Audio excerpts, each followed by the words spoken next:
Genesis chapter 11. And the whole earth was of one language and of one speech.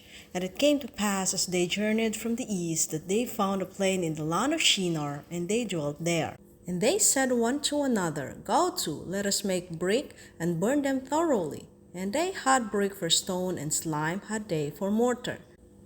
And they said, Go to, let us build us a city and a tower whose top may reach unto heaven, and let us make us a name, lest we be scattered abroad upon the face of the whole earth. And the Lord came down to see the city and the tower which the children of men builded. And the Lord said, Behold, the people is one, and they have all one language. And did they begin to do? And now nothing will be restrained from them which they have imagined to do.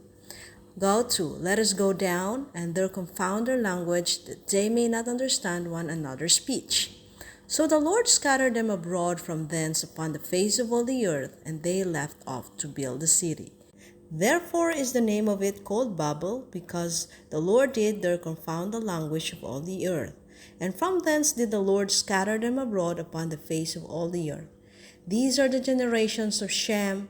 Shem was 100 years old and begat Arphaxad 2 years after the flood. And Shem lived after he begat Arphaxad 500 years and begat sons and daughters. And Arphaxad lived 35 years and begat Selah. And Arphaxad lived after he begat Selah 403 years and begat sons and daughters. And Selah lived 30 years and begat Eber. And Selah lived after he begat Eber 403 years and begat sons and daughters. And Eber lived 34 years and begat Peleg. And Eber lived after he begat Peleg 430 years and begat sons and daughters. And Peleg lived 30 years and begat Reu. And Peleg lived after he begat Reu 209 years and begat sons and daughters. And Reu lived 32 years and begat Sirach. And Reu lived after he begat Sirach 270 years and begat sons and daughters. And Sirach lived 30 years and begat Nahor.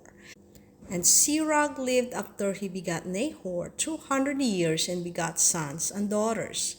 And Nahor lived 29 years and begat Terah.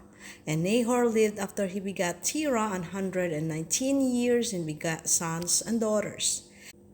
And Terah lived 70 years and begat Abram, Nahor, and Haran. Now these are the generations of Terah. Terah begat Abram, Nahor, and Haran begat Lot. And Haran died before his father Terah in the land of his nativity in Ur of the Chaldees.